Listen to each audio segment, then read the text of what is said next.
കൊല്ലം കോർപ്പറേഷനിലെ LDF ഭരണത്തിനെതിരെ UDFന്റെ കുറ്റവിചാരണ യാത്രയ്ക്ക് തുടക്കമായി. 30-ന് യാത്ര സമാപിക്കും. NK പ്രേമചന്ദ്രൻ MPയുടെ നേതൃത്വത്തിലാണ് കുറ്റവിചാരണ യാത്ര സംഘടിപ്പിച്ചിട്ടുള്ളത്. കമിഴ്ന്നു വീണാൽ കാൽപ്പണവുമായി പോകുന്ന കൊള്ളക്കാരുടെ സർക്കാരാണ് കേരളം ഭരിക്കുന്നതെന്ന് യാത്ര ഉദ്ഘാടനം ചെയ്ത പ്രതിപക്ഷ നേതാവ് VD സതീശൻ കുറ്റപ്പെടുത്തി. PM ശ്രീയിൽ ഒപ്പിട്ടത് ആരും അറിയാതെയാണ്. MA ബേബിയെ പോലും അറിയിച്ചിട്ടില്ല. സീതാറാം യെച്ചൂരി ആയിരുന്നെങ്കിൽ സമ്മതിക്കില്ലായിരുന്നു. അമിത്ഷായെയും പ്രധാനമന്ത്രിയെയും കണ്ട ശേഷമാണ് മുഖ്യമന്ത്രി PM ശ്രീയിൽ ഒപ്പുവെച്ചതെന്നും UDFന്റെ കുറ്റവിചാരണ യാത്ര ഉദ്ഘാടനം ചെയ്ത് കൊല്ലത്ത് പ്രതിപക്ഷ നേതാവ് VD സതീശൻ പറഞ്ഞു.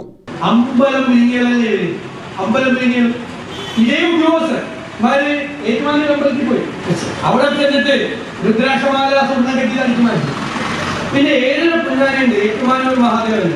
അതിന് പുറത്തു വെച്ച് ഇതുപോലെ പുറത്തേക്ക് കൊണ്ടുപോകാൻ ഈ ശബരിമലയിലെ സീസണിൽ മാത്രമേ ആളുകൾ ഉണ്ടാവുള്ളൂ. ഏറ്റുമാനയിലാണ് നടുമുറം അല്ലേ, ടൗണാണ്. അവിടെ ആളുകൾ ഭക്തന്മാരെ കൂടി കൊണ്ടുപോകാൻ പറ്റില്ല എന്നുള്ളത്. അതുകൊണ്ട് ഏഴര പൊന്നാനെ രക്ഷപ്പെടുത്തി. ഇല്ലെങ്കിൽ അത് ഏതെങ്കിലും കോടീശ്വരന്റെ വീട്ടിൽ ഏഴര പൊന്നാനെ ഇരുന്നത് അമ്പലങ്ങളിൽ കയറി അടിച്ചു മാറ്റുകയാണ്. ബാക്കികളൊക്കെ തീർത്ത് ഖജനാവ് കാലിയാക്കി ഇനി ഒന്നും തൊടാൻ ബാക്കിയൊന്നുമില്ല. കമന്ന് വീണാൽ കാൽപ്പണവുമായി പൊങ്ങുന്ന കൊള്ളക്കാരുടെ സർക്കാരാണ് കേരളം ഭരിക്കുന്നത്. LDF ഭരണത്തിൽ നിന്നും കൊല്ലം കോർപ്പറേഷനെ മോചിപ്പിക്കാനുള്ള പ്രവർത്തനത്തിന്റെ ഭാഗമായാണ് NK പ്രേമചന്ദ്രൻ MPയുടെ നേതൃത്വത്തിൽ 4 ദിവസം നീണ്ടു നിൽക്കുന്ന കുറ്റവിചാരണ യാത്ര ആരംഭിച്ചത്.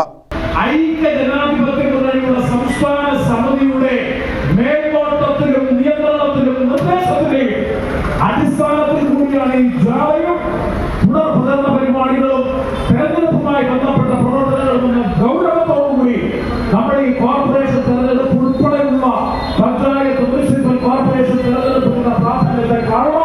അഡ്വക്കേറ്റ് ബിന്ദു കൃഷ്ണ, AK ഹഫീസ്, നൌഷാദ് യൂനുസ് എന്നിവരാണ് ജാഥ അംഗങ്ങൾ. George D Kattil, advocate MS Gopakumar എന്നിവർ ജാഥ മാനേജർമാരാണ്. ഉദ്ഘാടന യോഗത്തിൽ NK Premachandran MP, DCC president P Rajendraprasad, മുൻമന്ത്രി VS Sivakumar, UDF chairman KC Rajan, Bindu Krishna, AA Azeez, Naushad Yunus, MM Nazeer, Prakkulam Suresh തുടങ്ങിയവർ പങ്കെടുത്തു. ന്യൂസ് ബ്യൂറോ, കൊല്ലം.